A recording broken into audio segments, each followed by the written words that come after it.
So I don't know how many of you are keeping up with Real Madrid. I'm a pretty big fan of the club.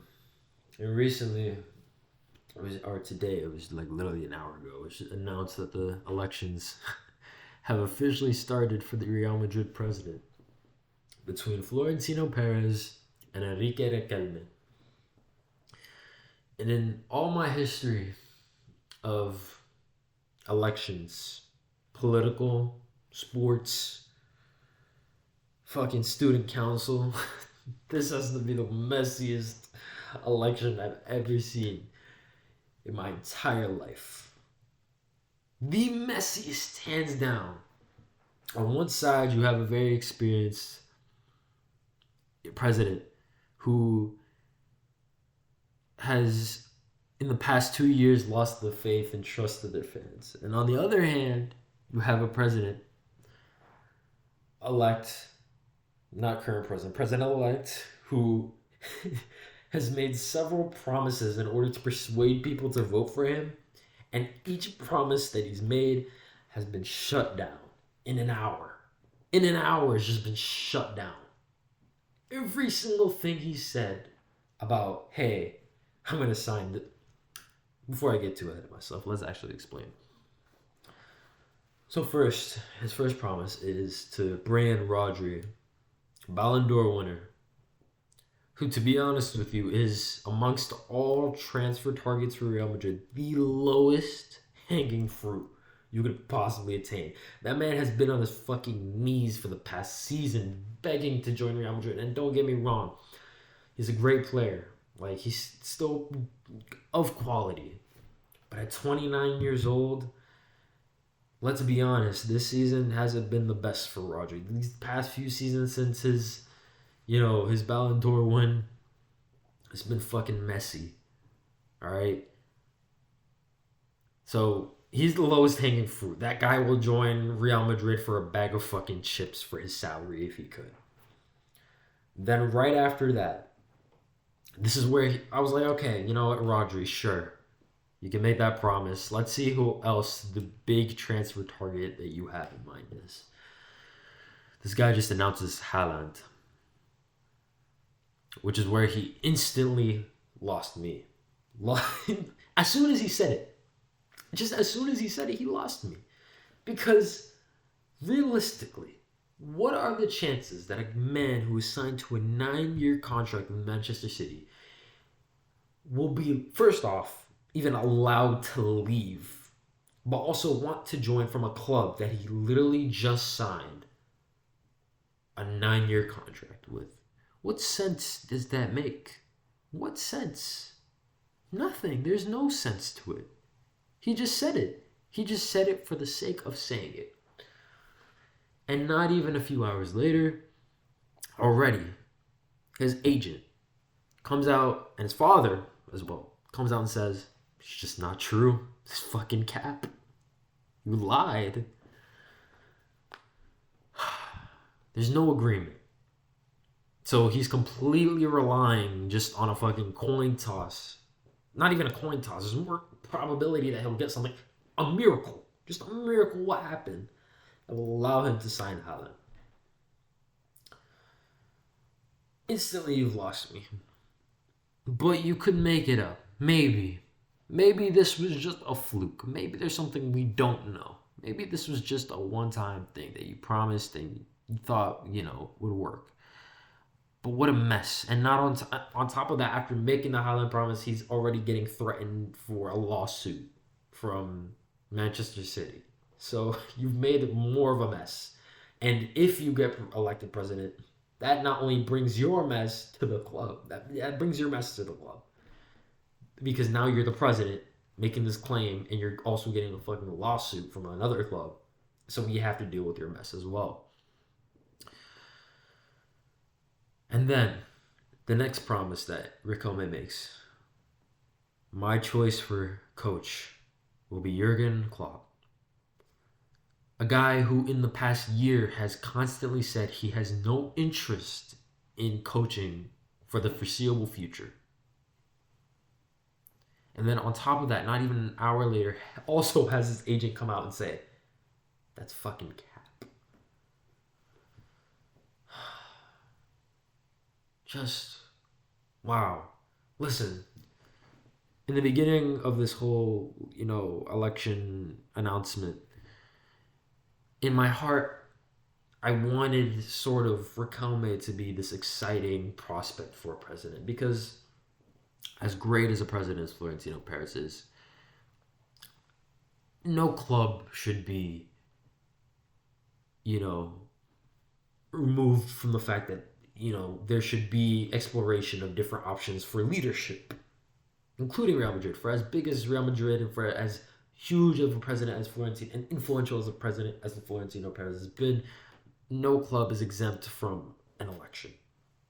So in my heart, I wanted Enrique Riquelme to be an exciting competitor who would make these promises and, bring something new to the table. But when you make not one, but two big announcements that are instantly rejected and are very clearly desperate attempts to have people excited for your election, be denied instantly, who is going to believe you? Who is going to want you to be president? No one. Florentino Perez may have lost our faith, but at least we know the man can make his promises. I'll get to that later, but at least we know in the past, when Florentino Perez says something, he does his damnedest to get it done. Whether that be the Mbappe signing, whether that be, fucking signing Luis Figo. A miracle at the time, but at least, it was something that a promise that he could fulfill. You made two promises that you cannot fulfill, that were rejected, that have been said they're not true from the original person that you are claiming is going to be part of the club. So what are we to be excited about? Rodri? Like I said, that man will join the fucking club for a bag of chips. And even on the other end, listen, Florentino Perez, all right, he's got Jose Mourinho. At least his promises kind of stick. He's got Jose Mourinho. He's got Ibrahim Konate. He's got Denzel Dumfries, who, we need updates to the back line. Then he comes out to announce that he's going to sign a 150 million euro transfer target, a superstar, a Ronaldo type player, but he lists a bunch of players that it won't be: Harry Kane, Michael Olise, a few no Premier League players. He has their midfielder or forward. Hopefully it's a midfielder, because this season, to be honest, we clearly need a midfielder. We've lost Modric, we lost Cruz. We have nobody to make our midfield comprehensive.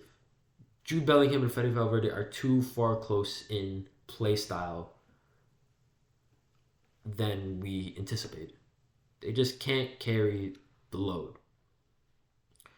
So, not even a day later, Fabrizio announces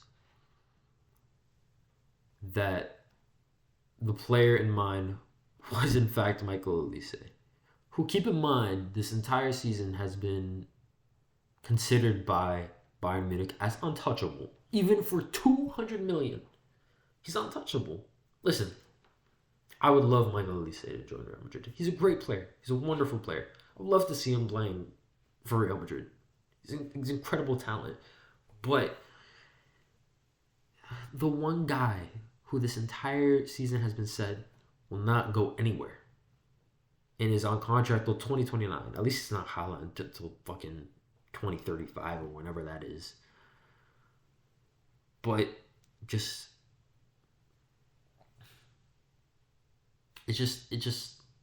of all players as well, a forward player, like a right winger. Like, I get the right wing currently has been in shambles recently, like Rodrigo going down, but we have Endrick coming back, who in the last year has been playing more on the right side.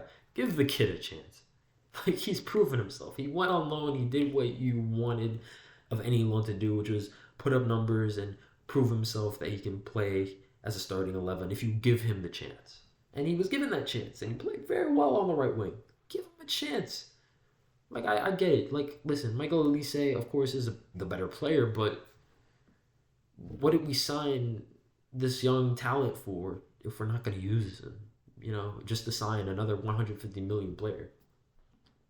And I think, listen, I would love to have Elise, but at the end of the day, what the Mbappe signing has proven is that no matter how great your talents are, if it doesn't work, if the system doesn't work, then for that player in particular, especially because Mbappe is a left winger trying to play in the striker position, if it doesn't work in that system, then it will fall apart. Which hopefully Michael Elise will actually play in his natural position, but at the same time, football is a game of system, tactics. It could be that the tactics of Bayern Munich and the play style of the Bundesliga just fits Michael Elise. That could very well be the case here. So why spend a club record on a player who, quite frankly, is not the type of player that we need at this moment? We need a midfielder. We need more comprehension in the midfield. So why are we signing a 150 million player? All that said, Florentino Perez at least has been the more, competent of the two elects. But goddamn, what a shame. What a shame that Riquelme, what a mess that Riquelme has made this past week. Just lost all faith. And at this point, if he is elected president, it will be a miracle, a complete miracle, because there's no shot. If this video is uploaded and in 2 days or whenever the announcement is to be made of the winner of the election, if Riquelme wins, like, it will be a miracle, and I will be very much afraid for what this club will come to if Riquelme is president, because he's clearly proven that he just can't fulfill any promise, and he just can't compete with a guy who does fulfill his promises to 90% of the time, like Perez. Because at the end of the day, if Michael Elise doesn't come this transfer window, at some point he will. We can't say the same with Enrique Riquelme. It just can't be said the same way. So, yeah, I just had to get that off my chest. What a mess. What a mess, man. Just unbelievable.